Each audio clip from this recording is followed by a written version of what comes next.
നമസ്കാരം. ശ്രീമദ് ഭാഗവതം മൂലം പ്രഭാഷണം ഭാഗം 324 324.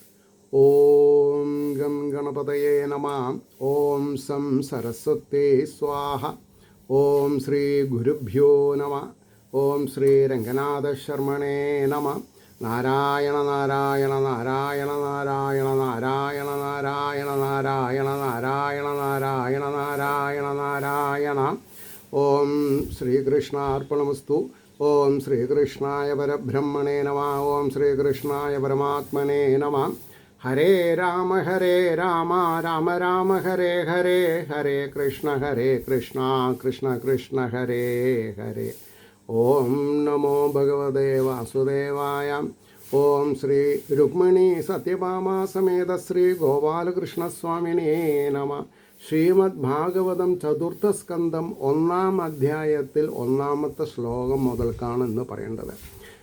ശ്രീ മൈത്രേയ ഉവാച മനോസ്തു ശതരൂപായാം തിസ്ര കന്യാശ്ച ജജ്ജിരേ ആകുതിർദേവഹൂതിശ്ച പ്രസൂതിരിതി വിശ്രുത. ഇതാണ് 1-ാമത്തെ ശ്ലോകം. അതിൻ്റെ വാക്കാർത്ഥം പറയുമ്പോൾ മനുവിനാകട്ടെ ശതരൂപയിൽ 3 കന്യകമാരും ജനിച്ചു. അതാണ് ആകൂതി, ദേവഹൂതി, പ്രസൂതി എന്നുള്ള നാമധേയത്തിൽ. ഇനി അതിൻ്റെ ഭാവാർത്ഥം ഈ ചതുർത്ഥ സ്കന്ധം 1-ാം അധ്യായത്തിൻ്റെ ഒരു ആമുഖം കൂടിയിട്ടാണ് ഇതിൽ ഉൾക്കൊള്ളിച്ചിട്ടുള്ളത്. ശ്രീ മൈത്രേയൻ വിതുരനോട് പറഞ്ഞു, 31 അധ്യായങ്ങൾ അടങ്ങിയിട്ടുള്ള ഈ 4-ാം സ്കന്ധത്തിൽ ചരാചരങ്ങളുടെ സൃഷ്ടി എന്നർത്ഥമായ വിസർഗം, സർഗം വിസർഗം അല്ലേ. അപ്പോൾ തൃതീയ സ്കന്ധത്തിൽ സർഗം, ഇതിൽ വിസർഗം എന്ന ഈശ്വരലീലയെ പറയുന്നു. ഈശ്വരാനുഗ്രഹീതന്മാരായ ബ്രഹ്മമന്വാദികളാണ് ചരാചര സൃഷ്ടിക്കുള്ള ബാഹ്യകാരണത്തെ വഹിച്ചിരിക്കുന്നവർ എന്ന് പറയുന്നു.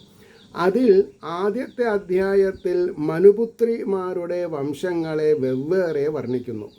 ആ വംശത്തിലാണ് ശ്രീഹരി യജ്ഞാദിമൂർത്തികളോടുകൂടെ അവതരിച്ചത്, യജ്ഞാദിമൂർത്തികളോടുകൂടെ അവതരിച്ചത് എന്ന കാരണത്താൽ മനുവംശ വിസ്താരത്തെ അവതരിച്ചിരിക്കുന്നത് എന്ന കാരണത്താൽ മനുവംശത്തിനുകൂടെ അവതരിച്ചിരിക്കുന്നത് എന്ന കാരണത്താൽ മനുവംശ വിസ്താരത്തെ നിരൂപിച്ചിരിക്കുന്നു. അതായത് പ്രശസ്തമായ രീതിയിൽ പറഞ്ഞ് മനസ്സിലാക്കുന്നുണ്ട്. എന്ന കാരണത്താൽ മനുവിന് ശതരൂപിയിൽ ആകൂതി, ദേവഹൂതി, പ്രസൂതി എന്ന നാമധേയത്താൽ ലോകത്തിൽ വിഖ്യാതിയെ പ്രാപിച്ചിരുന്ന 3 കന്യകമാരും പ്രിയവ്രതൻ, ഉത്താനപാദൻ എന്ന സുപ്രസിദ്ധന്മാരായ 2 പുത്രന്മാരും ഉണ്ടായിട്ടുള്ളത് എന്ന ചകാരത്താൽ സൂചിപ്പിച്ചിരിക്കുന്നു. അതായത് ആ ശ്ലോകത്തിലെ തു ശബ്ദമാകട്ടെ മറ്റു വിധത്തിലും മനുവിന് പുത്രലാഭമുണ്ടായി എന്ന് കാണിക്കുന്നു. പുത്രലാഭം എന്നാണ് അതിൻ്റെ അർത്ഥതലം ശരിക്കും മനസ്സിലാക്കണം. 2-ാമത്തെ ശ്ലോകം ആകൂതിം രുചയേ പ്രദാത് അഭി ഭ്രാതൃമതീം നൃപ പുത്രികാധർമ്മമാശ്രിത്യ ശതരൂപാനുമോദിത. ഏതൊരു കാര്യം ചെയ്യാനും മോദിക്കാൻ സാധിക്കണം, സന്തോഷിക്കാൻ സാധിക്കണം. അപ്പോൾ അതിൻ്റെ വാക്കാർത്ഥം എങ്ങനെ പോണത്? ഭ്രാതാവിനോടുകൂടിയവളാണെങ്കിലും ശതരൂപയാൽ അനുമോദിക്കപ്പെട്ട രാജാവ് മനു പുത്രികാധർമ്മത്തെ ആശ്രയിച്ചിട്ട് ആകൂതിയെ രുചിക്കായിക്കൊണ്ട് പ്രദാനം ചെയ്തു. രുചിക്കായിക്കൊണ്ട് എന്ന് പറഞ്ഞു. ഇനി അതിൻ്റെ ഭാവാർത്ഥം ആദിരാജാവായ മനു ആകൂതി എന്ന പുത്രിയെ ഭ്രാതൃമതിയായിരിക്കെ ബ്രഹ്മപുത്രനായ രുചി പ്രജാപതിക്ക് ശതരൂപയുടെ അനുമോദനത്തെ അനുസരിച്ച് പുത്രികാധർമ്മ വിധിപ്രകാരം കല്യാണം കഴിച്ചു കൊടുത്തു. പുത്രിയിൽ ജനിക്കുന്ന പുത്രനെ തനിക്ക് തരേണമെന്നുള്ള പ്രതിജ്ഞയോടുകൂടി പിതാവ് പുത്രിയെ വരനായി കൊടുക്കുന്ന സമ്പ്രദായത്തെയാണ് പുത്രികാധർമ്മ വിധി എന്ന് പറയുന്നു. അതായത് തൻ്റെ മകളെ കല്യാണം കഴിച്ച ആൾ ആ മകളിലുണ്ടാവുന്ന പുത്രീനെ ഇദ്ദേഹത്തിന് കൊടുക്കണം. അമ്മായിയപ്പന് കൊടുക്കണം. അപ്പോൾ അതിനാണ് പുത്രികാധർമ്മവിധി എന്ന് പറയുന്നത്. മനുവിന് പുത്രന്മാരില്ലെങ്കിൽ മാത്രമേ ഈ വിധയെ അംഗീകരിപ്പാൻ വിധിയെ അവിടെ ഒരു സ്പെല്ലിംഗ് മിസ്റ്റേക്ക് ഉണ്ട്, വിധ എന്നല്ല വിധി തന്നെ വേണം. ഈ വിധിയെ അംഗീകരിപ്പാൻ അവകാശമുള്ളൂ. പ്രിയവ്രതൻ ഉത്താനപാതൻ എന്ന 2 പുത്രന്മാരുണ്ടായിരുന്നിട്ടും ഈ വിധം ചെയ്തത് ആകൂതിയിൽ ഭഗവാൻ അവതരിപ്പിക്കുമെന്നും ഭഗവത് സമാഗമം തനിക്ക് സിദ്ധിക്കണമെന്നുള്ള ആഗ്രഹത്താലുമാണെന്നും. കാരണം ഞാൻ നിങ്ങൾക്ക് മകനായി പിറക്കാമെന്ന് ശ്രീമൻ നാരായണൻ പറഞ്ഞിട്ടുണ്ട്. അതുകൊണ്ടാണ് ഇങ്ങനെ ഒരു കണ്ടീഷൻ വെച്ചിട്ടുള്ളത്. സിദ്ധിക്കണമെന്നുള്ള ആഗ്രഹത്താലുമാണെന്നും ഇതിനെ അറിഞ്ഞിട്ട് തന്നെയാണ് ശക്തിയായ ധർമ്മപത്നി ശതരൂപ അനുമോദിച്ചതെന്നും അറിയേണ്ടതാകുന്നു. പ്രഥമ ശ്ലോകത്തിലെ തു ശബ്ദം ഈ സംഗതിയെ ഈ സംസ്കൃതത്തിൽ ഒരക്ഷരം കൊണ്ട് ഒരു മഹാവാക്യം തന്നെ എഴുതാൻ പറ്റും. അതാണ് ഇതിൻ്റെ ഗരിമ. 3-ാമത്തെ ശ്ലോകം നോക്കുക. പ്രജാപതി സ ഭഗവാൻ രുചിസ്തസ്യാമജീജനത് മിഥുനം ബ്രഹ്മവർച്ചസ്വീ പരമേണ സമാധിന.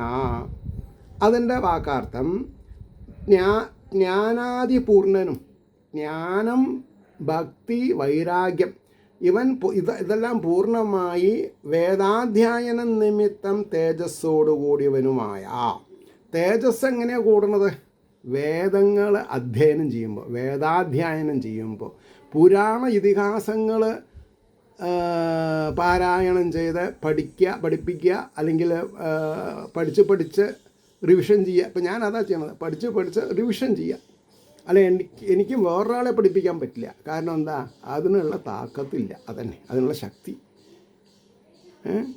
അപ്പോൾ വേദാധ്യായനം നിമിത്തം തേജസ്സോടുകൂടിയവനുമായ രുചി പ്രജാപതി ഉത്കൃഷ്ടമായ സമാധിയോഗത്താൽ അവളിൽ സ്ത്രീ പുരുഷന്മാരെ ജനിപ്പിച്ചു എന്നാണ്.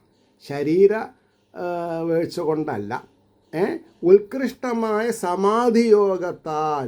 ഇതാണ് നമ്മൾ മനസ്സിലാവേണ്ടത്. ഒരു കോടിയിൽ ഒരാൾ ശാരീരിക ബന്ധമില്ലാതെ കണ്ടെന്നെ അമ്മയാവും എന്ന് നിർമ്മലാനന്ദഗിരി മഹാരാജാവ് അദ്ദേഹത്തിൻ്റെ പ്രഭാഷണത്തിൽ ഒരു സ്ഥലത്ത് പറഞ്ഞിട്ടുണ്ട്. അങ്ങനെയാണ് ഈ കന്യാമറിയം എന്നുള്ള യേശു ക്രിസ്തു ഉണ്ടായത്. കന്യാമറിയത്തിൽ യേശു ക്രിസ്തു ഉണ്ടായത് അങ്ങനെയാണ്. അപ്പോൾ ഇതൊക്കെ കാലാകാലമായിട്ടുള്ള കാര്യങ്ങളാണ്. അപ്പോൾ കന്യാമറിയത്തിന് മാത്രമല്ല അച്ഛനില്ലാതെ കണ്ട് കുട്ടി ഉണ്ടായിട്ടുള്ളത്. ഇവിടെയും അങ്ങനെ തന്നെ ഉണ്ടായത്. തപസ്സിൻ്റെ ശക്തി കൊണ്ട് എന്നർത്ഥം. ഇനി അതിൻ്റെ ഭാവാർത്ഥം പറയണു. ഭഗവത് ഭക്തനും വേദാധ്യായനാദികളിലുള്ള നിഷ്ഠ നിമിത്തം മഹാതേജസ്സോടുകൂടിയവനുമായ രുചി പ്രജാപതി ലക്ഷ്മി സഹിതനായ ശ്രീനാരായണമൂർത്തിയെ സമാധിയോഗത്താൽ ഹൃദയത്തിൽ വഹിക്കുകയും ആ ഹൃദയത്തിൽ നിന്ന് സ്വപത്നിയായ ആകൂതിയിൽ പ്രവേശിക്കുകയും ചെയ്തതിനാൽ ഒരു സ്ത്രീ സന്താനത്തെയും ഒരു പുരുഷ സന്താനത്തെയും ഏകകാലത്തിൽ ജനിപ്പിച്ചു. 4-ാമത്തെ ശ്ലോകം. യസ്തയോ പുരുഷ സാക്ഷാത് വിഷ്ണുര്യജ്ഞസ്വരൂപദൃഗ് യാ സ്ത്രീ സാ ദക്ഷിണാ ഭൂതേരംശഭൂതാനപായിനി. അതിൻ്റെ വാക്കാർത്ഥം, അവരിൽ പുരുഷൻ യജ്ഞമൂർത്തിയെ ധരിച്ചിരിക്കുന്നു. സാക്ഷാത്തായ വിഷ്ണുവാകുന്നു. ആര്? ഈ യജ്ഞമൂർത്തി. സ്ത്രീ പ്രജ യാതൊരുവളോ അവൾ പിരിഞ്ഞിരിക്കാത്ത ലക്ഷ്മിയുടെ അംശത്തിൽ നിന്നുണ്ടായവളാകുന്നു. ആരെ പിരിഞ്ഞിരിക്കില്ല? വിഷ്ണുവിനെ. അപ്പം ഇനി അതിൻ്റെ ഭാവാർത്ഥ പറഞ്ഞത്, അവരിൽ പുരുഷ സന്താനം യജ്ഞൻ എന്ന നാമധേയത്തെ വഹിച്ചവതരിച്ചിരിക്കുന്ന സാക്ഷാൽ മഹാവിഷ്ണുവും സ്ത്രീ സന്താനം വിഷ്ണുവിനെ ഒരു കാലത്തും പിരിഞ്ഞിരിക്കാത്ത ലക്ഷ്മി ദേവിയുടെ അവതാരവും ദക്ഷിണ എന്ന നാമത്താൽ പ്രസിദ്ധയുമാകുന്നു. അപ്പോൾ സപ്താഹത്തിന് ദക്ഷിണ കൊടുക്കുക എന്ന് പറഞ്ഞാൽ മഹാലക്ഷ്മീനെ കൊടുക്കുക എന്ന അർത്ഥം അല്ലേ? മഹാലക്ഷ്മിയാണ് ദക്ഷിണ. അപ്പോൾ ഇതൊക്കെ എന്താണ് പറയുക, ഒബ്ജക്റ്റിവിസാണ്. യജ്ഞം, ഭാഗവത ജ്ഞാനയജ്ഞം. അപ്പോൾ യജ്ഞത്തിൻ്റെ ഭാര്യയാണ് ദക്ഷിണ, അല്ലേ? മഹാലക്ഷ്മി ദക്ഷിണ. അപ്പോൾ അത് ഇത്ര വേണമെന്ന് പറഞ്ഞ് വാങ്ങിയാൽ അപകട. ഏതൊരു യജ്ഞത്തിനും പറഞ്ഞു വാങ്ങാൻ പാടില്ല, കിട്ടിയതിൽ സന്തോഷിക്കണം. പറഞ്ഞു വാങ്ങുന്നതിനേക്കാൾ സുതാര്യത പറയാതെ കൊണ്ട് വാങ്ങിയിട്ട് വാങ്ങുകയാണ്, അത് കൂടുതൽ ശ്രേയസ്സ. അപ്പോൾ 5-ാമത്തെ ശ്ലോകം നോക്കുക. ആനിന്യേ സ്വഗൃഹം പുത്ര്യാ പുത്രം വിദതരോജിഷം സ്വയംഭുവോ മുദായുക്തോ രുചിർജഗ്രാഹ ദക്ഷിണാം. വിസ്തൃതമായ കാന്തിയോടുകൂടിയ, എത്രയാന്ന് പറയാൻ പറ്റുകയെന്നർത്ഥം. കാന്തി ഇങ്ങനെ പ്രസരിക്കുകയാണ്. വിസ്തൃതമായ കാന്തിയോടുകൂടിയ പുത്രനെ ബ്രഹ്മപുത്രനായ മനു സന്തോഷത്തോടുകൂടെ സ്വഭവനത്തെ ആനയിച്ച് ദക്ഷിണയെ സ്വീകരിച്ചു. അതായത് ഭഗവാൻ ഭഗവതിയെ സ്വീകരിച്ചു.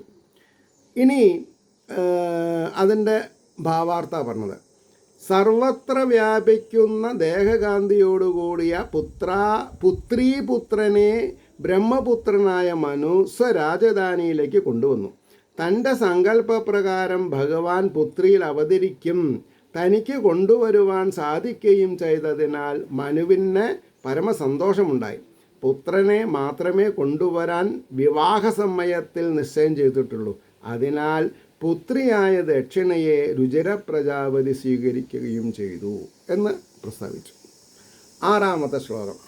താം കാമയാനാം ഭഗവാനുവാഹയജുഷാം പതി തുഷ്ടായാം തോഷമാപന്നോ അജനയ്യദ്വാദശാത്മജാൻ.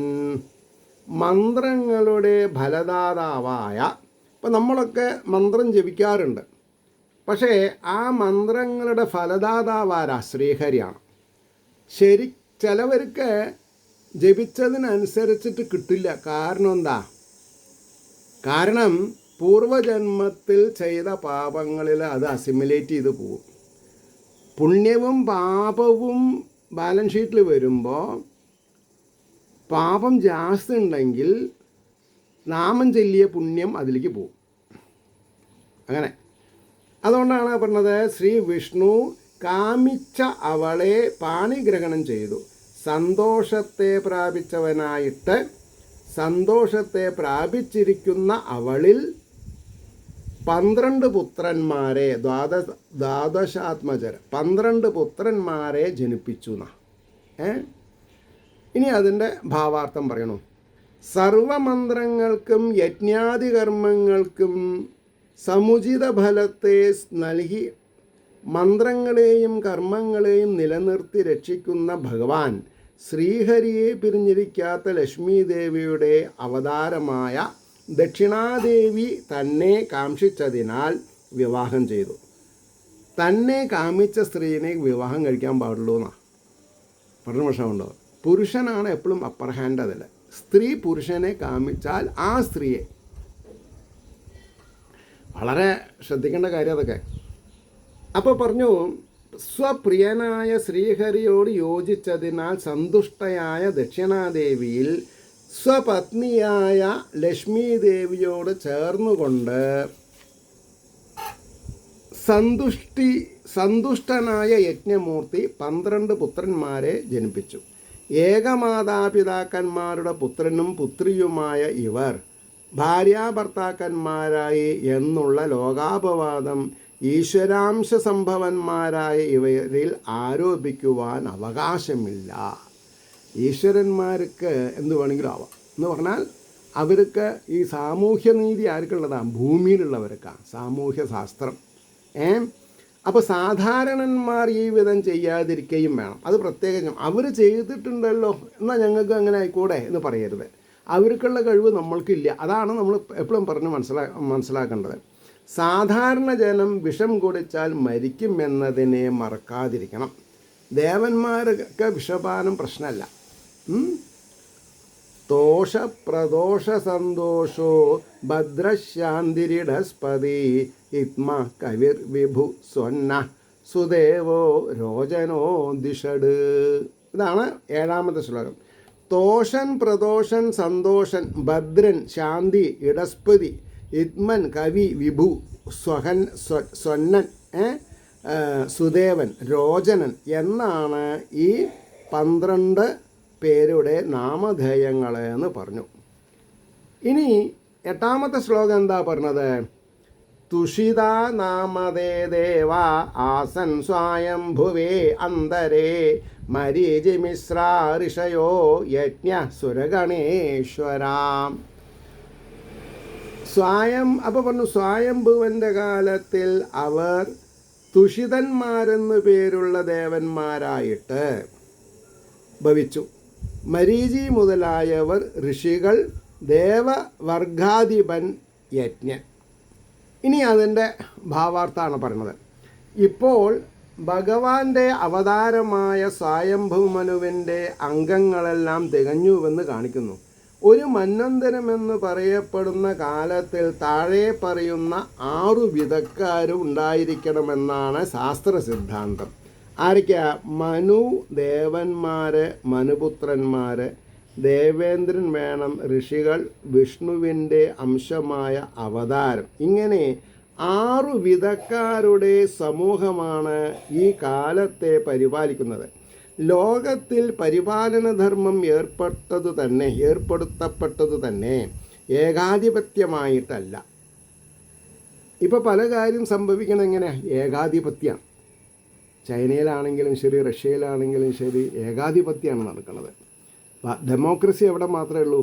ഭാരതത്തിലേ ഉള്ളൂ, സീരിയസ് ആയിട്ട്. അപ്പോൾ സഭാ സമ്പ്രദായത്തിലാണെന്ന് ഇതിൽ നിന്നറിയാം. ഏകശാസനം ക്ഷേമകരമല്ലെന്ന് ആദ്യകാലം മുതൽക്കേ നിശ്ചയിച്ചിരിക്കുന്ന തത്വമാകുന്നുവെന്ന് സൂചിപ്പിച്ചുകൊണ്ട് സ്വയംഭുവ മന്വന്തരാധിപന്മാരെ പറയുന്നു. യജ്ഞപുത്രന്മാരായ 12 പേർ തുഷിതന്മാർ എന്ന് സുപ്രസിദ്ധന്മാരായ ദേവന്മാരായി ഭവിച്ചു. മരീചി മുതലായവർ ഋഷികൾ, യജ്ഞൻ എന്ന തന്നെ ദേവേന്ദ്രനും അംശാവതാരവും, സ്വയംഭുവൻ മനു, തുഷിതന്മാർ ദേവന്മാർ, യജ്ഞൻ ദേവേന്ദ്രൻ അംശാവതാരവും യജ്ഞൻ, മരീചാദികൾ ഋഷികൾ, പ്രിയവ്രതൻ ഉത്താനപാദൻ ഈ 2 പേരും മനുപുത്രന്മാർ. ഇങ്ങനെ മന്വന്തര പരിവാരങ്ങളെല്ലാം തികഞ്ഞതിനാൽ ഭഗവാൻ സ്വയംഭുവൻ പരമസന്തുഷ്ടനായി ഭവിച്ചു എന്ന് പറയണം. അപ്പോൾ സന്തുഷ്ടി എവിടുന്നാണ് വരുന്നത്? സത്കർമ്മങ്ങളിൽ നിന്നാണ്. പരമസന്തുഷ്ടി നല്ല കർമ്മങ്ങളിൽ നിന്ന്. പ്രിയവ്രത ഉത്താനപാദോ മനുപുത്രോ മഹോജസ തത്പുത്ര പൗത്രൻ അപുത്രോണാം അനുവൃത്താം തദന്തരം. പ്രിയവ്രതൻ, ഉത്താനപാദൻ എന്നീ സുപ്രസിദ്ധന്മാരായ മനുപുത്രന്മാർ മഹാപരാക്രമശാലികളാകുന്നു. അവരുടെ പൗത്രന്മാർ സപ്താക്കൾ എന്നിവരാൽ സ്വയംഭുവ മന്വന്തരം സ്വധർമ്മം സമ്പൂർണമായിരിക്കുന്നു എന്ന് പറഞ്ഞു. ഇനി 10ാമത്തെ ശ്ലോകമാണ് അതിൽ. ദേവഹൂതിമദാതാകർദ്ദമായ ആത്മജാം മനു തൽസംബന്ധി ശ്രുതപ്രായം ഭവതാ ഗതദോ മമാം. ഹേ വത്സ, ദേവഹൂതി എന്ന പുത്രിയെ മനു കർദ്ദമനു നൽകി. അതാണ് കപില വ്യാഖ്യാനത്തിൽ പറഞ്ഞത്. അവരെ സംബന്ധിച്ച ചരിത്രം മിക്കതും ഞാൻ പറഞ്ഞതിനെ അങ്ങ് കേട്ടുവല്ലോ.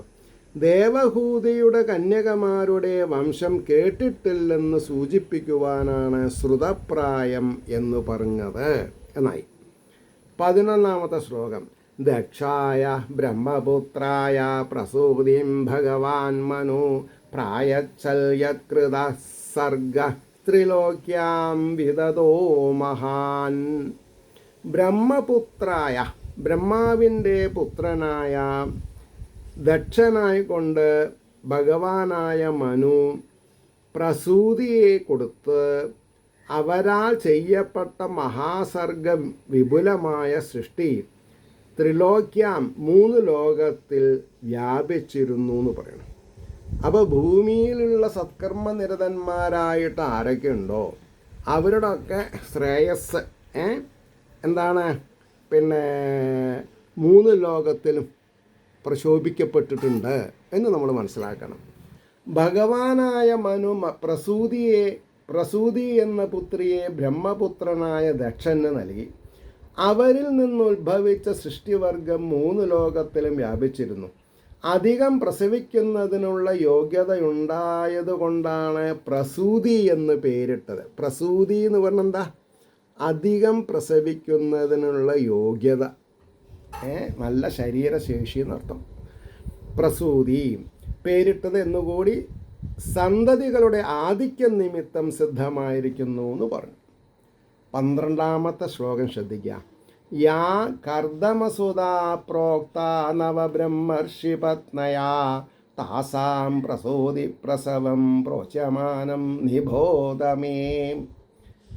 ബ്രഹ്മർഷി പത്നിയായ അല്ലെങ്കിൽ ബ്രഹ്മർഷികളുടെ പത്നിമാരായിട്ട്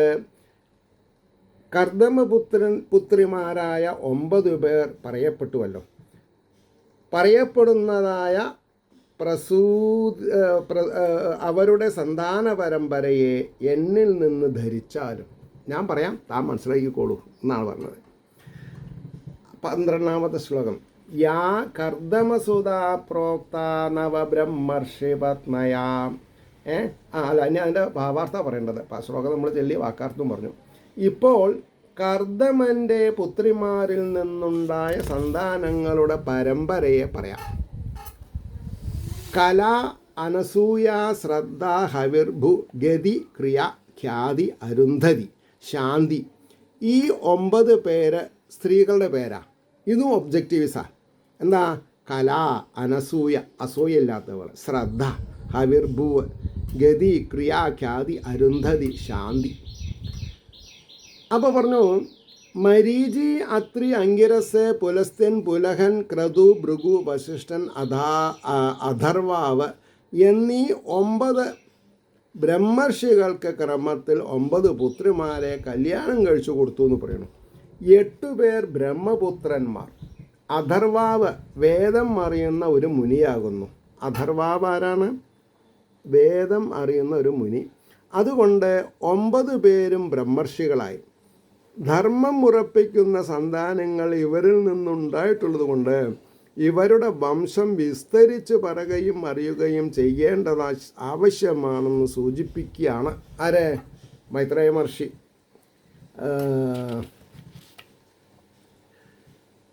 നിബോധമേ എന്ന് പ്രത്യേകം പറഞ്ഞിരിക്കുന്നത് എന്ന് പറഞ്ഞു.